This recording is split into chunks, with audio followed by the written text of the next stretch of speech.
Le correcteur du logiciel Antidote est un correcteur grammatical hautement performant, capable de repérer un grand nombre des erreurs présentes dans un texte, notamment les erreurs d'orthographe et d'accord.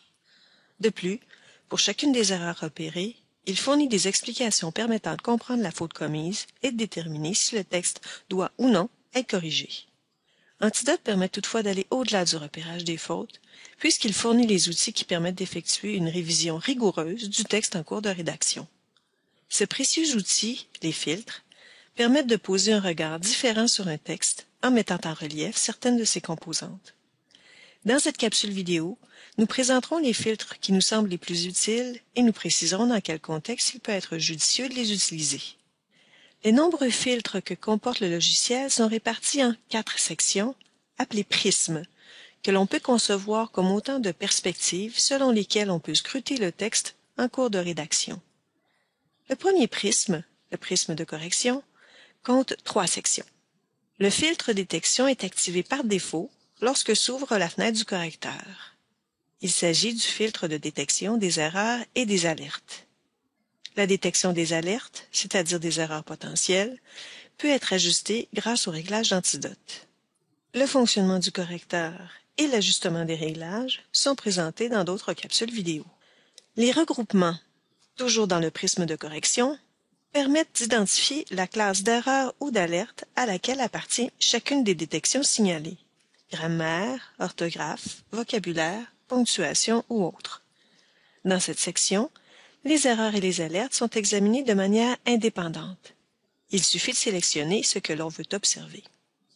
On peut noter que lorsque l'on sélectionne une classe d'erreur, les fautes liées à cette classe sont surlignées dans le texte, ce qui en facilite le repérage, et un deuxième graphique apparaît sous le premier, détaillant davantage les catégories d'erreurs présentes dans le texte. Le regroupement par catégorie d'erreurs permet d'utiliser Antidote comme outil de consolidation des compétences linguistiques.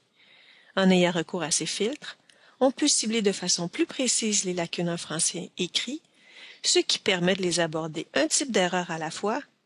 Il peut alors être plus facile de trouver l'aide pertinente, des séries d'exercices ciblés par exemple, qui nous permettra d'améliorer notre compétence linguistique.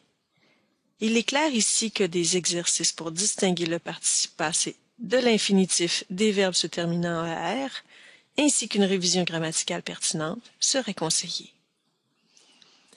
Les modulateurs permettent de paramétrer différemment les détections effectuées lors de la rédaction des documents et lors de la rédaction des courriels. Ils permettent en effet de sélectionner les détections qui seront effectuées dans les 2 types de textes.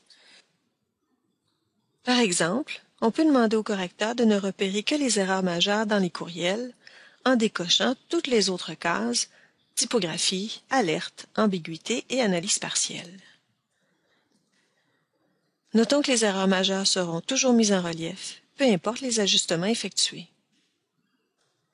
Le prisme de révision propose 37 filtres qui permettent de faire une révision dépassant le repérage des fautes.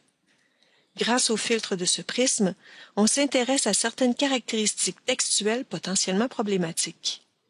L'utilisation de ces filtres demande une certaine prudence. Contrairement à ce qui se produit avec le filtre de correction, les éléments mis en relief par les filtres de révision ne sont pas nécessairement suspects. Certains sont tout à fait corrects. C'est à la personne qui rédige le texte de décider si ce qui est surligné doit ou non être modifié. Par exemple, les phrases négatives repérées grâce au filtre correspondant ne seront pas toutes fautives. C'est l'abus de phrases négatives ou la mauvaise utilisation de celles-ci qui peut s'avérer problématique. L'utilisation des filtres de révision est particulièrement recommandée lorsque l'on écrit un texte important. En soumettant celui-ci à chacun des filtres, on se donne la possibilité d'éviter certaines fautes de style. Le prisme de révision permet d'observer le texte en cours de rédaction sous 5 grands angles linguistiques: la pragmatique, le style, la sémantique, le lexique et la logique. Les 5 filtres pragmatiques permettent de mettre en relief les repères de quantité, de lieu ou de temps présents dans le texte. Dans la section style, plusieurs filtres permettent de repérer des maladresses stylistiques fréquentes et ainsi de les corriger plus facilement. On peut ainsi mettre en relief, par exemple, les phrases longues ou les phrases qui ne contiennent pas de verbe. Répétons toutefois la mise en garde, Tout ce qui est repéré grâce à ces filtres n'est pas nécessairement fautif. S'il faut user de prudence dans l'utilisation des phrases longues, passives ou négatives, le recours à ces types de phrases n'est pas à bannir. Le filtre répétition est particulièrement utile puisqu'il permet de repérer rapidement les répétitions qui alourdissent le texte. Il devient alors plus facile de modifier le texte pour éviter les répétitions abusives. Les dictionnaires des synonymes et des co-occurrences peuvent être fort utiles pour effectuer ces modifications. Dans la section lexique, le repérage des verbes ternes, comme faire, avoir et être, permet encore une fois d'apporter les ajustements nécessaires plus aisément. Dans la section logique, le filtre charnière permet de mettre en relief les points de transition dans le texte, notamment les marqueurs de relation. On peut ainsi constater plus rapidement si leur nombre est adéquat et leur utilisation judicieuse.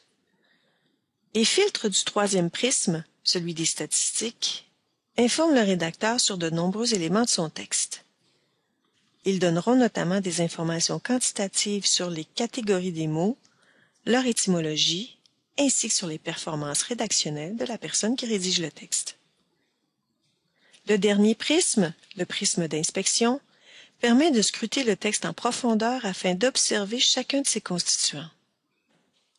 Grâce au filtre de la section catégorie, on peut avoir un aperçu rapide de tous les mots appartenant à la même catégorie grammaticale.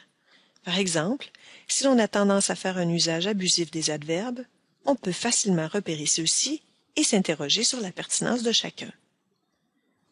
On peut poursuivre l'analyse du texte avec les filtres groupes qui détectent les constituants syntaxiques du texte soumis à l'inspection, groupes nominaux, prépositionnels et verbaux, ainsi qu'avec les filtres fonctions qui mettent en relief les groupes de mots qui remplissent une fonction grammaticale donnée dans le texte. Le filtre rectification, quant à lui, permet de mettre en relief les mots touchés par les rectifications de l'orthographe, qu'ils soient écrits selon l'orthographe traditionnelle ou selon la nouvelle orthographe. Cette fonction nous permet de nous familiariser avec ces nouveautés de la langue française. Notez qu'il est possible d'imprimer les résultats du repérage d'un filtre donné. Il s'agit de cliquer sur l'icône de l'impression dans la barre d'outils. S'imprimeront alors les résultats affichés à l'écran. Si vous désirez jeter un coup d'œil sur l'analyse candidat fait d'un texte, vous pouvez cliquer sur l'icône située en bas, à droite, de la fenêtre du correcteur. Il me reste à vous souhaiter bonne révision.